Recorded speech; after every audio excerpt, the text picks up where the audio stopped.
Oh yeah, sexy biscuits. Nice. Long Blues 1975.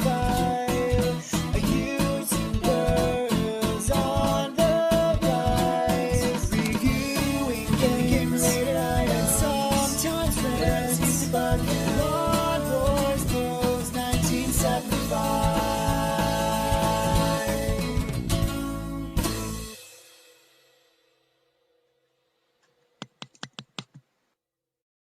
This is The Empire Strikes Back on the ZX Spectrum, released by Domark in, I want to say, 1988, but it was actually developed by Vector Graphics, who were the guys who did the original Star Wars Vector Graphics game on the ZX Spectrum, because obviously Star Wars and The Empire Strikes Back were Atari arcade machines. I'm pretty sure you're familiar with that. Star Wars Arcade, Atari Star Wars Arcade as it should be called, is my favourite arcade cabinet of all time. I remember the first time I walked into an arcade in Minehead, down the road from Blue Anchor Bay, when I was a kid, and it was the full sit down cabinet, and obviously 1983, and it absolutely blew me away. I'd never seen anything like it, and obviously I was a massive fan of the movie. I was a child. Who wasn't? Well, people who aren't normal, to be fair. Oh, Star Wars, how good you were once upon a time. Now you're just a former pale shadow of yourself, a virtue signalling, propaganda driven woke fest of identity politics and progressiveness. Shit. Basically, absolutely shit. But The Acolyte got cancelled, so someone's paying attention to Star Wars fans for a change. Anyway, Empire Strikes Back was a conversion kit for the original arcade cabinet, but not many people adopted it because the original arcade cabinet was still drawing gangbusters in 1985 when the Empire kit was announced, and apparently once you converted it, you could not swap it back. I first experienced it, well, I never experienced it in the arcade, I experienced it on the ZX Spectrum, this version here. You're probably thinking to yourself, have you not played this before? I've done a comparison between this and the Commodore 64 version. Spoilers, this version kicks its ass, but I'm pretty sure that version didn't have in-game music, and since I don't have a version gameplay of it by itself, and I want it because I have the other two, apologies for the background noise, I do live in the Mrs. Road in the West Country, the other two games in my ZX Spectrum arcade conversion playlist, I wanted to put this in there as well. Probably not as iconic as the original one, follows the same sort of formula. I prefer it simply because of the Walker stage. Anyway, I'll shut up now and we'll get into it. Listen to that.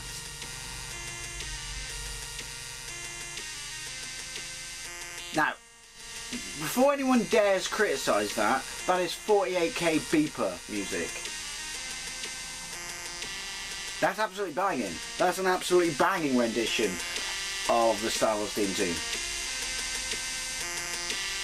Right, anyway, let's get into it. Also, before they dicked around, or Lucas dicked around with it and did various re-releases and shit like that, and, you know, cleaned up the movies, and there were like a million VHS releases and shit like that, that's the best logo, right there. That's the logo I remember from my childhood, and that is just the best logo. Also, as a kid, it just blew my mind that it was Star. The Empire Strikes Back was. Impact, kids. Impact. That was banging. Right. Hello? I want to change the keys. There we go. This is just so well produced. This is how you do an arcade conversion. Obviously its source material is quite limited, so you can give it these bells and whistles and a bit of love. Having said that, you could argue the fact that it's vector graphics, something that the Spectrum is particularly adept at, but does mean it's kind of a bit technical. Right, 5 redefine keys. Help if I press the right bloody key, wouldn't it? Right, do I want to? Yes, I do. That's why I'm here, game. Surely you should know that. O left, P right, Q up, A down, M far, keys of champions. Who in their right mind would use T for tow cable? I mean, granted it gives us the ability to change the controls, but seriously, T for tow cable, T for twat. Right, Z. That's right. Z's dead, baby. Z's dead. S to start game. Right. Well, you lied, didn't you? 0 to start game. Right, flight instructions. You begin with enough forces to protect you from 5 collisions. Force selected is lost when you collide with enemy sharks, walkers and asteroids. Aim your lasers with the cursors to explode probots, transmissions, walkers, TIE fighters and shots. Avoid collisions with asteroids. Just like real life. It is a dark time for the rebels. The Empire has launched thousands of probots in search of the rebel hives. Use force, Luke. Shields in the middle at the top of the screen. Jedi to the right, which you collect letters, which will give you a bonus score. To the left. Right. Let's get into this. Now, stage 1. You're on Hoth. And you're not having a good time because it's Hoth. You've got to stop the probots, or shoot the probots, and before they... I'll get into it. Before they... Oh, I didn't reverse the controls. Shit. Oh, hang on. Rebel manual. Yeah, before they're... Darth Vader's executor is searching for the rebel hideout. That's cool. Yeah, before their transmissions get off. What was it? 4 transmissions and you fail and you go to the next level. It's very, very twitchy. Obviously, I have played the arcade since. There you go. Probots. Weaponry. Enemy may shoot at player at any time. Thanks for that. No, this is... Is this 1 to 8K now? Sounds like 1 to 8K now. Right, shoot the fireballs. Shoot the transmissions. And shoot the probots. Just have a jolly old time. There is slowdown, you can tell, because the minute there are no enemies on the screen, my lasers go at Harry Clappers. But, like that. Obviously we're in a snow speeder. It's like the first game. They've really nailed the aesthetic of your ship, even though it's, well, the end of the ship jutting out in front of you. I don't... Well, there would have been a sit-down cabinet, wouldn't there? Because it was a kit for the first arcade cabinet. So, yeah, you would have had sit-down ones. Obviously they gave you new decals and shit like that. I can spell. What did I get? J. Today's episode was brought to you by the letter J. Yoink! Bollocks!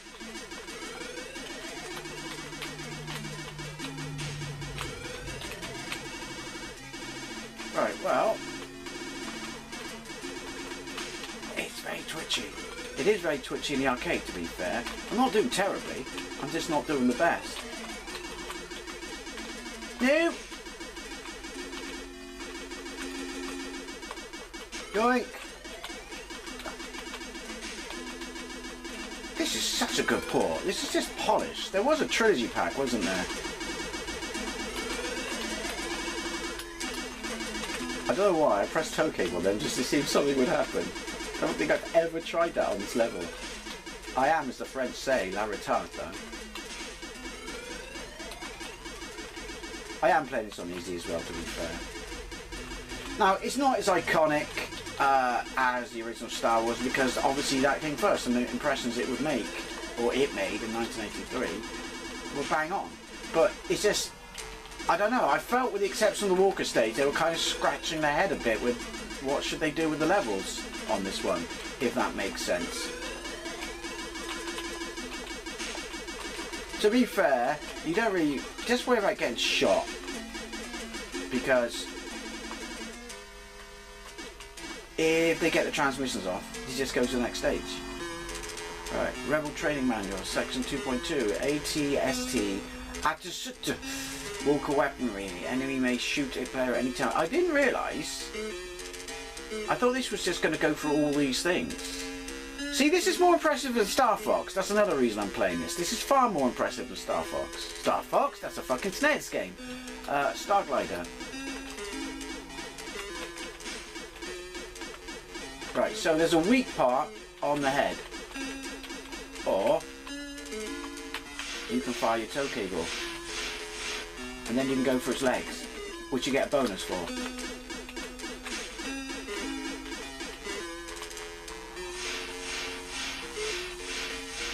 Oh, am I gonna... Yes! Took the bastard down and I flew through his legs. 'Cause I'm a Jedi! The power of one, the power of two, the power of many. And that's why you got cancelled, motherfuckers. Yeah, this might be a bit too easy. So obviously there's time, you can see beneath my shields. Have I ever actually noticed that before? Don't know. How many tow cables have I got? Also, don't know. I missed.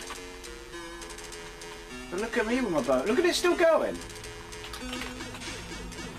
Look at me with my bonuses for flying through their legs like a saucy pirate.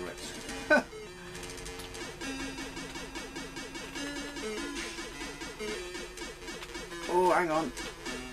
There's a yellow bit on the front of their head. It's almost like Empire on 2600, only it's not. Shit! Weird how it goes to 1 to 8K music in game, but this title screen is beeper. I could be wrong on that. Correct me. But that's my thoughts on it. Yay! Bonuses for the win. There you go, look. See? Look. So the timer is actually your shield generator thingies. You know, the things that they blow up. Hey, it self-centers, by the way. Not as quick as the arcade game, but it does self-center. Nice little touch there. 3 tow cables, by the way, is what you get.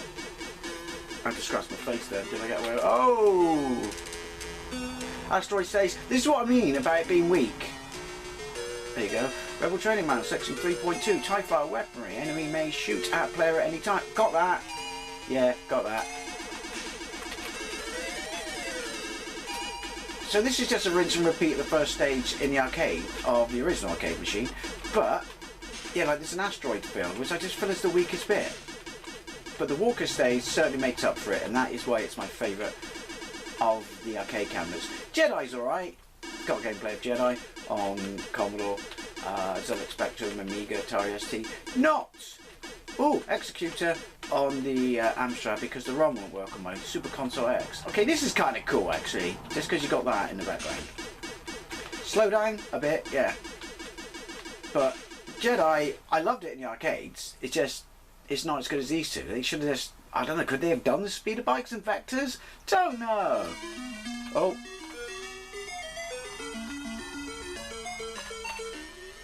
New. I find it ever so vague and just kind of a bit, well, basically pure luck as to whether they're going to hit you or not. But listen to that! Because I'm just going left to right, unless that's actually how you fly for an asteroid field. Hey, do you know there's a shoe and a potato in the asteroid field? You probably know that, everyone knows that. Yay! Did I get Jedi? I got Jedi. What does that mean? I'm a Jedi? You're a Jedi. Who's a Jedi? What's a Jedi? Jedi. Millennium Falcon? Oh, the sequel trilogy. Oh wait, you don't exist. Jedi bonus, 5,000 points. No bonus for easy stage. Fuck you! Does it rinse and repeat or does it knock me up a difficulty stage? Don't know. I want to say yeah, because... Do we not get the manual now? I don't think we get the manual.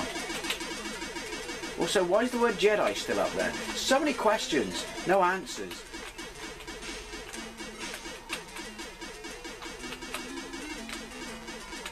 Yeah, I think it's gone up a difficulty stage. Well, you'd expect it, or it does that anyway, doesn't it, technically, to be fair? It just ramps it up, rinse and repeat. It's an arcade game, it wants your money. It wants you to put its kid through college. But yeah, like I said, this is so much better than Starglider. Starglider's like, oh look at me, I'm all deep and big and stuff. Well, you're not. This may be more limited and more rail shootery in scope, but it delivers a far more polished and fun fucking experience.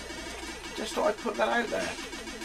So, there you go. A revisit, if you will, but mainly for my OCD to put this in my ZX Spectrum Arcade playlist. Check it out, I do have a ZX Spectrum Arcade conversion playlist. But also, because I've been playing Starglider, I had to revisit it, because this is just gangbusters, isn't it? Not quite as good as the original, although I do prefer it, you know, for reasons I've stated. But, yeah, seriously. The Empire, I was going to say Return of the Jedi. That's because Jedi's on the screen. Empire Strikes Back on the ZX Spectrum, also on the Commodore, also on the Amstrad. I've gameplays of them both. Spoilers, the Commodore version is just, it's tolerable if you like the arcade game, but compared to this and the Amstrad, it's a bit pants, really.